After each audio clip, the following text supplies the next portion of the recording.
अस्सलाम वालेकुम, आप देख रहे हैं उर्दू पॉइंट्स। मैं हूं आपका मेज़बान फरहान खान। कि मोहम्मद से वफ़ा तूने तो हम तेरे हैं, कि मोहम्मद से वफ़ा तूने तो हम तेरे हैं, ये जहां चीज़ है क्या लौह कलम तेरे हैं। नाज़रीन मोहतरम, इस वक्त हम शायर मशरिक, मुसव्विर पाकिस्तान, तसव्वुर पाकिस्तान डॉक्टर मोहम्मद अल्लामा इकबाल रहमतुल्लाह अलैह के घर के बाहर खड़े हैं। उनकी जाए पैदाइश जिस घर में हुई थी, हम उस घर के बाहर खड़े हैं। आज हम आपको दिखाएंगे इस खुसूसी दिन में, इस खूबसूरत दिन में डॉक्टर मोहम्मद अल्लामा इकबाल का वो घर, वो जगह जहाँ पे आपका बचपन गुजरा, जहाँ पे आपका लड़कपन गुजरा, जहाँ पे आपने ज़िंदगी के बहुत अहम अय्याम गुजारे। की गर्दिश तेज है साक़ी, दिले हर ज़रा में ग़ौग़ाए रास्ता खेज़ है साक़ी, दिले हर ज़रा में ग़ौग़ाए रास्ता खेज़ है साक़ी। दिगर तू है जहाँ तारों की गर्दिश तेज है साक़ी, दिगर धूं है।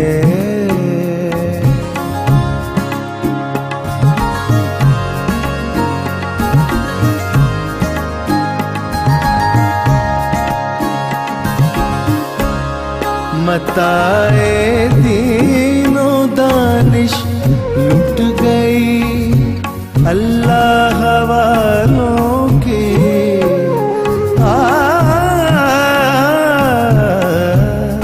मताए दीनो दानिश लुट गई अल्लाह वालों की।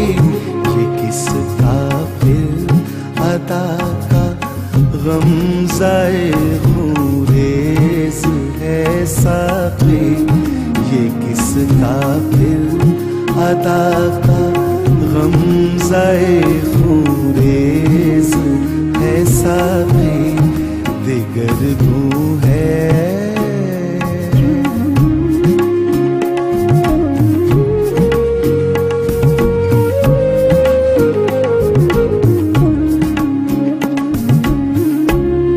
हरम के दिल में सोज़े आरज़ू पैदा नहीं होता,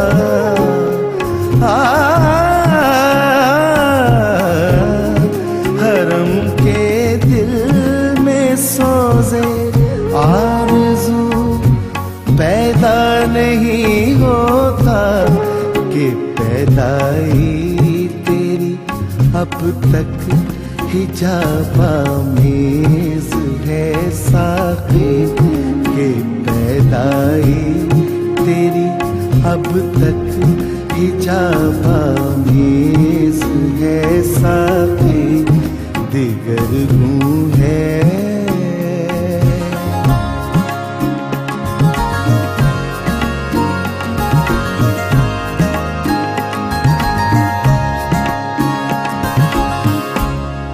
ना उठा फिर कोई रूमी अजम के लालाज़ारों से,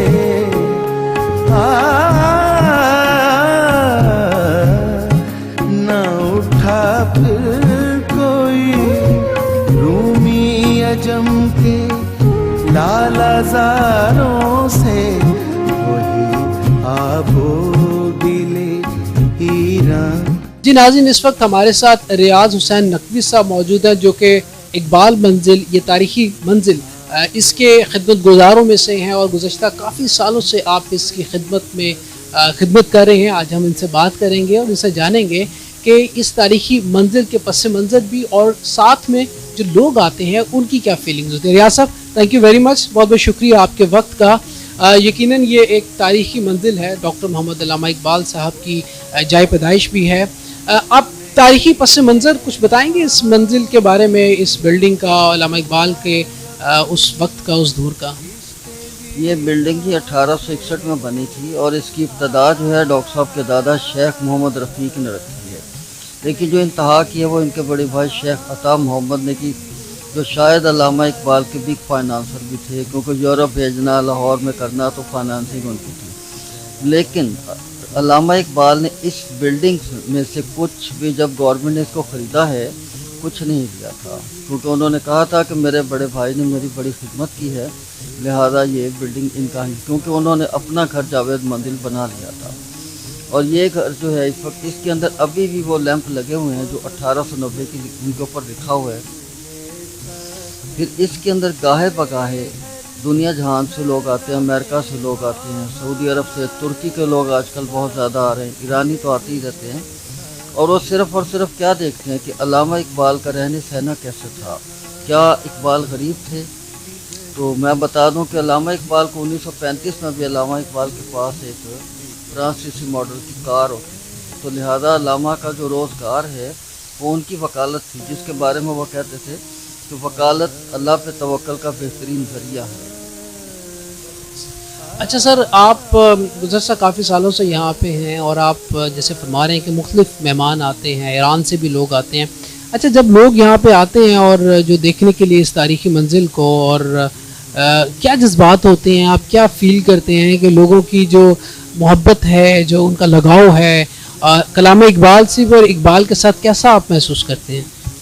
देखिए जी, जो लोग अकीदत से आते हैं ना, वो तो मैंने यहाँ पे हम लोगों से वो जाए नमाज मांग कर नफल भी पढ़ते हैं, और मैंने रोते हुए भी देखा है लोगों को, और नंगे पाँव भी चलते देखा है। और उसमें मैं ये नहीं कह सकता, आम आदमी, बहुत बड़े VIP भी लोग ये काम करते हैं यहाँ पे। अभी कुछ चंद साल पहले की बात है कि राना भगवान दास साहब थे, उस वक्त वो चेयरमैन फेडरल सर्विस कमीशन के थे, तो वो नंगे पाँव उन्होंने पूरा घर देखा था, वो इस्लामियात में MA भी थे। तो इसी तरह से और कई लोग हैं जो कि जैसे आपके चीफ जस्टिस थे नसीम हसन शाह साहब, फिर ख्वाजा शरीफ साहब, ये लोग गाहे बगाहे यहाँ आते रहते थे। क्यों? इनका ताल्लुक भी वकालत से था, और अल्लामा का जो रोज़गार है, जिससे उन्होंने इनकम की है सारी, वो वकालत से ही की है। और उनके जितने केसेस थे वो इंडिया केसेस एक छपती थी यहाँ पे PLD की तरफ से, तो वो उसमें छपते थे। और मलका बरतानिया ने इनको बुलाया था कि देखो इकबाल कितना बड़ा आदमी है, उसकी हेयरिंग जो है वो इनमें छपती है। तो जब डॉक्टर साहब उनको मिलने गए हैं तो उन्होंने पेंट कोट नहीं पहना, वहाँ पे अपना लिबास जो बड़े सगीर का सलवार कमीज शेरवानी और पगड़ी पहन कर गए थे कि मैं एहतजाज करता हूँ, मैं आपका लिबास नहीं पहनता।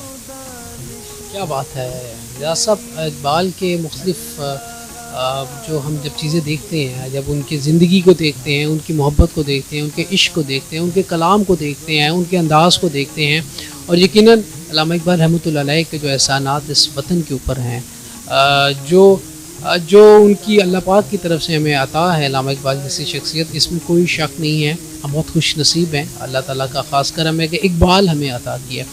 अच्छा, ये मुझे बताइए कि इस बिल्डिंग में आप काफ़ी सालों से हैं, आप क्या समझते हैं कि अभी किन चीज़ों की ज़रूरत है अभी भी इस बिल्डिंग में, और गवर्नमेंट की जानिब से या इंतज़ामिया की जानिब से आपको किन चीज़ों की और उनकी किस किस्म के रिस्पांस की ज़रूरत है, जो आप फील करते हैं कि नहीं अभी भी कम है, अभी भी मज़ीद ज़रूरत है?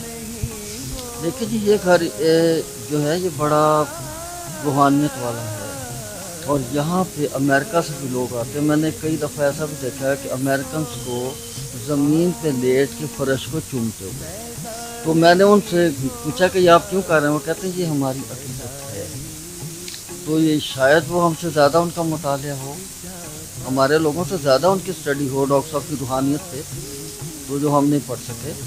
तो ये घर बड़ा रूहानियत वाला है। और उसके अलावा मैंने इसकी दरो दीवार को हाथ लगा कर लोगों को चूमते भी देखा है। इन कुर्सियों को जो रखी हैं इनको चूमते हैं लोग। अपनी वालिदा से डॉक्टर साहब को इतना ज़्यादा प्यार था कि वही इकबाल जिसको वालिदा उठा कर पढ़ाती थी कि पढ़ो, तो जब उनका इंतकाल हुआ 9 नवंबर 1914 में, तो डॉक्टर साहब ने एक बड़ी तवील नज़्म लिखी थी वालिदा मरहूमा की याद में। तो उसके आखिरी जो शेर था वो ये था, आसमां तेरी लहद पर शबनम अफशानी करे, सब्ज़ा नौ रास्ता इस घर की निगहबानी करे। तो ये डॉक्टर साहब ने असल में लिखा था कि ये घर जो है ये ऐसी एक मंजिल है जो बड़ों बड़ों को रास्ता दिखाती है। तो अल्हम्दुलिल्लाह ये रास्ता अभी भी जिंदा जावेद है, और लोग आते हैं अपनी रहनुमाई देखते हैं और कर रहे हैं। اور یہاں پہ جو تصویریں لگی ہیں ان سے بے شمار لوگوں نے تصویریں بنائی ہیں جو کہ شاید لوگوں کے پاس پہلے نہ تھی، لیکن اب تقریباً ہر ادارے کے پاس علامہ کی فوٹوگرافس بھی ہیں اور انفارمیشن بھی ہے جو پہلے نہیں تھی۔ تو میری تو کوشش یہ ہے کہ اس کو جتنا ہو سکتا ہے اس کو آپ عام کیجیے گا تاکہ لوگوں کو زیادہ سے زیادہ وہ اعتراضات جو ڈاکٹر صاحب کی زندگی پہ ہیں وہ ختم ہو سکیں۔ ریاض صاحب یہ بتائیے کہ اب آپ نے اس بلڈنگ کو، بلکہ گورنمنٹ نے اس بلڈنگ کو as a library, as a museum nominate کر دیا۔ یہ بلڈنگ اصل میں دو طرح سے کام کرتی ہے۔ ایک حصہ اس کا میوزیم کی شکل میں ہے جس میں ڈاکٹر صاحب کے استعمال کی چیزیں ہیں، جیسے ان کے کھانے کی ہاٹ پلیٹ پڑی ہے، 2 کرسیاں پڑی ہیں، ایک ٹیبل پڑا ہے، ٹھیک ہے۔ اور ایک اس کا حصہ جو وہ لائبریری میں ہم نے بنایا ہے تاکہ جو لوگ پوسٹ گریجویٹ کے اسٹوڈنٹ ہیں نا، ایم فل کرنے والے، وہ یہاں سے بکس لے کر پڑھتے ہیں، باقاعدہ ریفرنس کے طور پہ واپس کر دیتے ہیں۔ تو یہ بہت ضرورت ہے کہ جو لوگوں کو کتاب نہیں ملتی کہیں سے، وہ یہاں سے لے کے پڑھیں اور پڑھنے کے بعد واپس کرتے ہیں۔ یہ اس لیے جس کو ہم ایک قسم کی ریفرنس لائبریری بھی کہہ سکتے ہیں۔ صاحب آپ کا بہت بہت شکریہ، thank you very much for your time. آپ نے گفتگو سنی ریاض حسین نقوی صاحب کی جو اس بلڈنگ کے خدمت گزار ہیں اور گزشتہ کافی سالوں سے آپ یہاں پہ موجود ہیں۔ یقیناً یہ ہمارا اثاثہ ہیں، اور جیسا ریاض صاحب نے فرمایا ہے کہ علامہ اقبال رحمۃ اللہ علیہ کے گھر میں جب آپ داخل ہوں، اور یہ میں ذاتی طور پہ بھی محسوس کرتے ہیں، جو آپ کو روحانیت محسوس ہوتی ہے، جو آپ کو محبت کا عالم محسوس ہوتا ہے، جو آپ کو عشق ان در و دیوار میں محسوس ہوتی ہیں، وہ جب آپ یہاں پہ آئیں گے تو آپ کو اندازہ ہو جائے گا یہ ایک اللہ کے ولی کا در ہے، یہ ایک اللہ کے محبت کرنے والے کا در ہے، اور یہ ایک ایسے بندے کا در ہے، ایسے بندے کا گھر ہے جس کی وجہ سے یہ پیارا وطن پاکستان ہمیں ملا۔ مصور پاکستان، تصور پاکستان، ڈاکٹر محمد علامہ اقبال کا خوبصورت گھر، خوبصورت بلڈنگ، اور کیا خوب اقبال نے کہا ہے، نہیں ہے نا امید اقبال اپنے کشت ویراں سے، نہیں ہے نا امید اقبال اپنی کشت ویراں سے، ذرا نم ہو تو یہ مٹی بڑی زرخیز ہے ساقی۔ اور یقیناً یہ مٹی بہت زرخیز ہے، یہاں پہ بسنے والے بہت خوبصورت ہیں، یہاں پہ محبت کرنے والے بڑے زبردست لوگ ہیں، اور پاکستانی قوم بہت زبردست قوم ہے۔ اور یہ بات جاتے جاتے میں ضرور کہوں گا، اقبال کو پڑھیے، اقبال کو سمجھیے، اور اقبال کو اپنی زندگی میں امپلیمنٹ کرنے کی کوشش کیجیے، کیونکہ اقبال محبت کی زبان بولتے ہیں، کیونکہ اقبال امن کی زبان ہے، کیونکہ اقبال تفسیر قرآن ہے۔ اپنے میزبان فرحان خان کو اردو پوائنٹ سے دیجیے گا اجازت۔ حیات باقی، ملاقات باقی، پاکستان زندہ باد۔